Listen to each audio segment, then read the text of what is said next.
Assalamualaikum warahmatullahi wabarakatuh. Halo anak-anak semua. Gimana kabar kalian hari ini? Semoga kalian dalam keadaan sehat walafiat ya. Nah, untuk pertemuan hari ini kita akan belajar bersama tentang harga. Oke? Silahkan kalian siapkan buku IPS-nya, kemudian buka halaman 170. Oke, sudah dibuka ya? Kalau begitu, mari kita mulai untuk pembahasan yang pertama. Nah, yang pertama yaitu kita belajar tentang harga. Ya, di sini ada macam-macam pengertiannya, yaitu yang pertama dari keseimbangan pasar. Keseimbangan pasar adalah suatu keadaan di mana jumlah barang yang dijual oleh penjual sama dengan jumlah barang yang ingin dibeli oleh pembeli. Itu adalah pengertian dari keseimbangan pasar. Kemudian ada harga pasar juga. Harga pasar adalah harga kesepakatan antara penjual dan pembeli yang tercipta melalui tawar-menawar. Oke? Nah, proses terbentuknya harga pasar sendiri dapat dijelaskan melalui tabel dan kurva harga pasar. Oke. Nah, yang pertama kita akan membahas tentang tabel harga pasar. Tabel harga pasar dibuat dengan menggabungkan tabel permintaan dan tabel penawaran. Melalui tabel harga pasar kita akan mendapatkan pada tingkat harga tertentu, oke? Terjadi kesamaan permintaan dan penawaran. Jadi mari kita lihat dari tabel harga pasar berikut ini. Nah, di sini sudah dicontohkan tabel harga pasar, yaitu tabel harga pasar spidol ya. Di sini sudah ada tabel, ada kondisi. Yang pertama, tabel pertama ada kondisi dari kondisi A sampai E. Kemudian di tabel yang kedua itu ada harga atau yang disingkat dengan huruf P dari harga 2.000 sampai 10.000. Kemudian di tabel yang ketiga di sini ada jumlah permintaan atau QD ya, quantity demand. Di sini ada 50 unit sampai 10 unit. Ini jumlah permintaannya. Sedangkan di tabel yang di kolom yang keempat, di sini ada jumlah penawaran ya, atau disingkat dengan QS, quantity of supply, dari 10 unit sampai 50 unit. Kemudian di kolom yang terakhir ada keterangan. Keterangan ini terdiri dari kelebihan permintaan, kemudian ada harga pasar dan ada kelebihan penawaran. Oke, kita bahas dulu satu persatu ya. Dari tabel harga pasar spidol ini ya, dijabarkan proses terbentuknya harga pasar. Oke, ketika harga di kisaran 2.000, nih di kisaran harga Rp2.000 per unit, ada sebanyak 50 unit jumlah permintaannya ya, atau 50 unit spidol yang diminta oleh pembeli. Sedangkan jumlah yang ditawarkan oleh penjual hanya 10 unit. Oke, sampai sini bisa dipahami ya. Ketika harganya itu 2.000, jumlah permintaannya itu 50 yang diminta oleh pembeli. Kemudian jumlah yang ditawarkan itu 10 unit ya. Oke. Nah, dengan demikian telah terjadi kelebihan permintaan sebanyak 40 unit ya. Dari 50 unit spidol dikurangi 10 unit menjadi 40 unit. Jadi di sini lebih banyak permintaan atau kelebihan permintaan. Kondisi ini mendorong penjual menaikkan harga dan jumlah penawaran spidol agar mendapatkan keuntungan maksimal ya. Kemudian kita lihat di lain kondisi, penjual meningkatkan penawarannya menjadi 50 unit. Kita lihat yang paling bawah di sini. Jumlah penawarannya menjadi 50 unit saat harga spidol 10.000 per unitnya. Nah, Sayangnya, peningkatan penawaran tidak diikuti oleh jumlah spidol yang diminta pembeli. Oke, pembeli hanya bersedia membeli 10 unit spidol saja, sehingga terjadi kelebihan penawaran sebanyak 40 unit. Jadi kalau di atas ini kelebihan permintaan karena jumlah permintaannya yang terlalu banyak. Kalau di tabel yang paling bawah, ketika harganya 10.000, jumlah permintaannya hanya 10.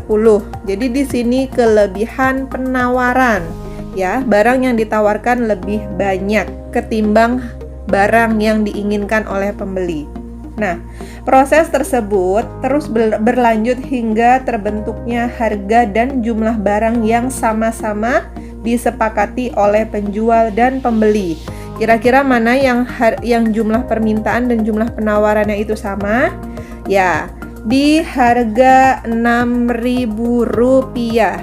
Ya, pada harga Rp6.000, jumlah spidol yang diminta ada 30 unit. Dan jumlah spidol yang ditawarkan juga ada 30 unit.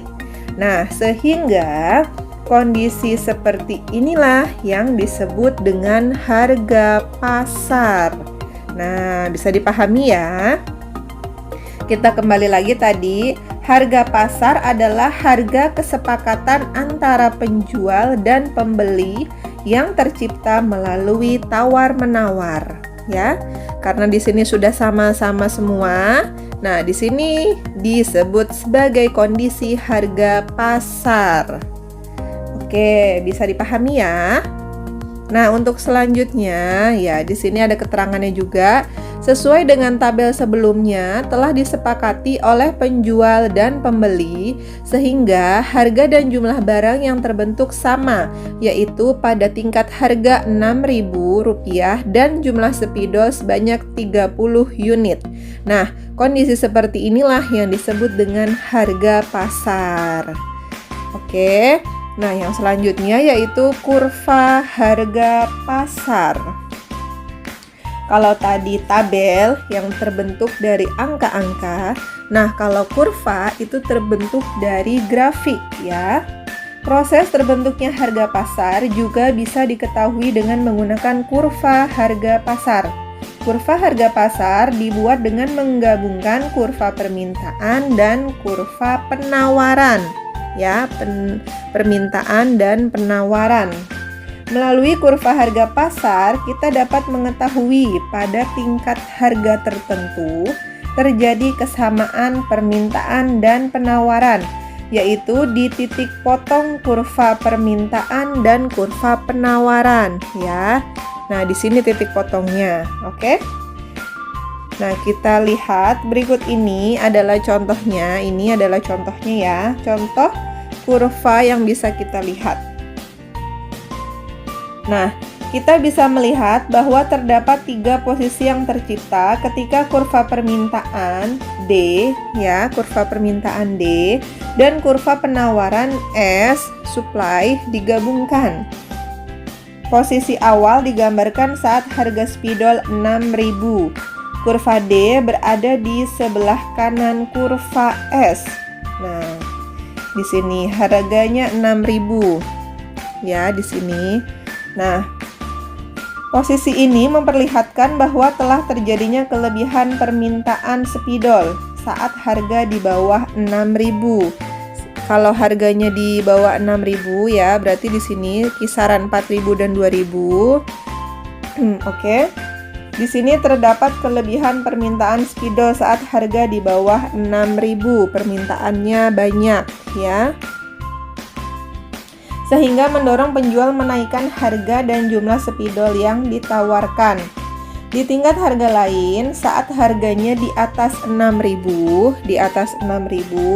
atau kurva S ini berada di sebelah kanan kurva D. Ya, di sebelah kanan kurva D.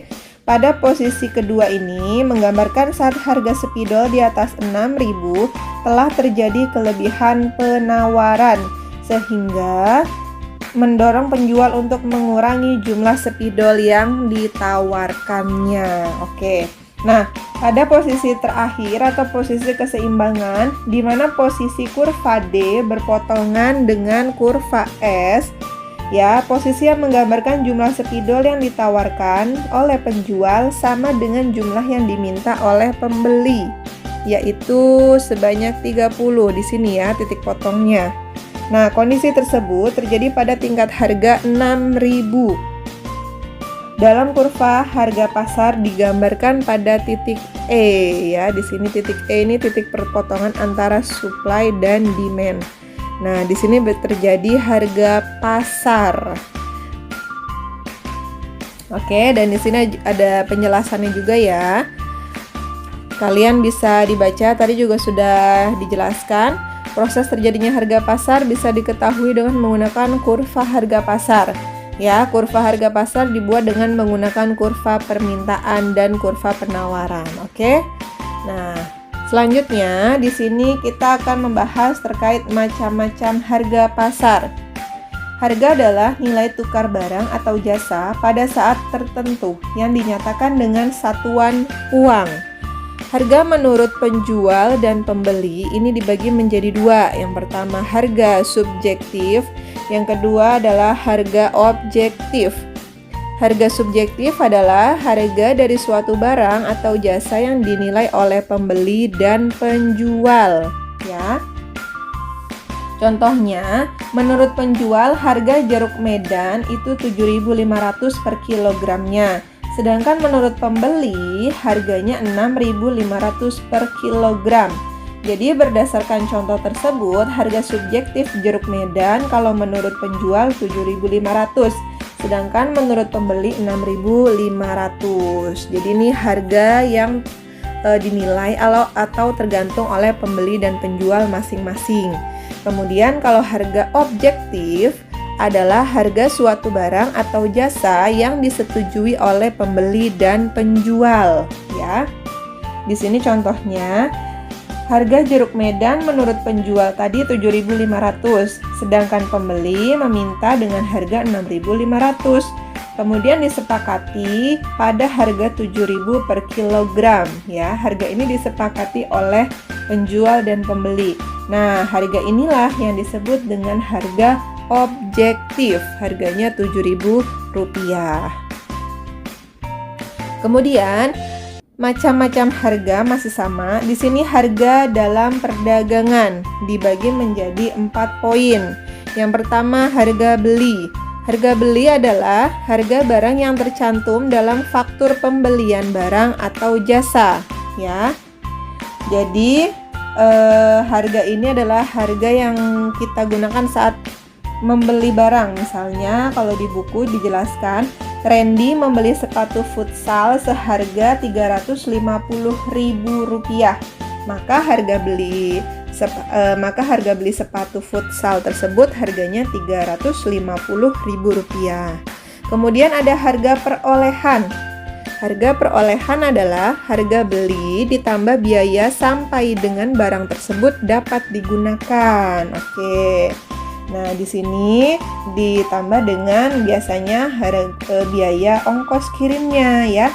Contohnya, Randy membeli sepatu futsal Rp350.000 di sebuah toko sepatu di Bandung. Nah, untuk membeli sepatu tersebut dibutuhkan ongkos kirim sebesar Rp25.000. Jadi, harga perolehan sepatu futsal adalah Rp375.000, ya. Dari Rp350 ditambah Rp25.000 ongkos kirimnya.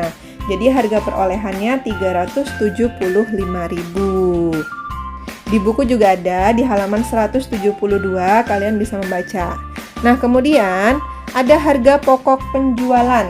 Harga pokok penjualan adalah harga barang atau jasa yang terjual berdasarkan harga perolehannya, ya. HPP ini disebut juga harga dasar barang produksi.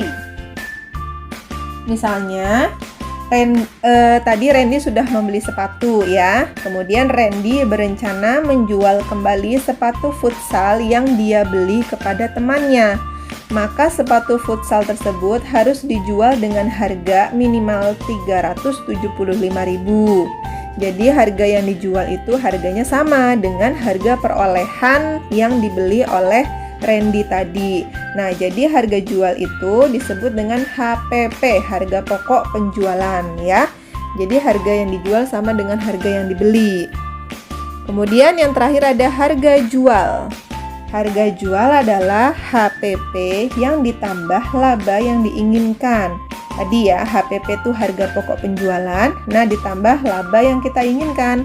Misalnya, Randy menjual sepatu futsal kepada temannya dan menginginkan laba sebesar 20% dari HPP-nya. Jadi Randy menetapkan harga jual sebesar, nah dari harga pokok penjualan tadi 375.000, kemudian ditambahkan oleh laba yang kita inginkan 20%. Nah 20% dari 375.000 adalah Rp75.000. Nah kemudian ditambahkanlah itu 375.000 ditambah 75.000. Hasilnya adalah Rp450.000. Jadi harga jualnya sebesar Rp450.000. Begitu ya. Nah, kemudian yang terakhir ada harga yang ditetapkan pemerintah. Ini juga dibagi menjadi dua. Ada harga minimum dan ada harga maksimum. Harga minimum disebut juga harga eceran terendah.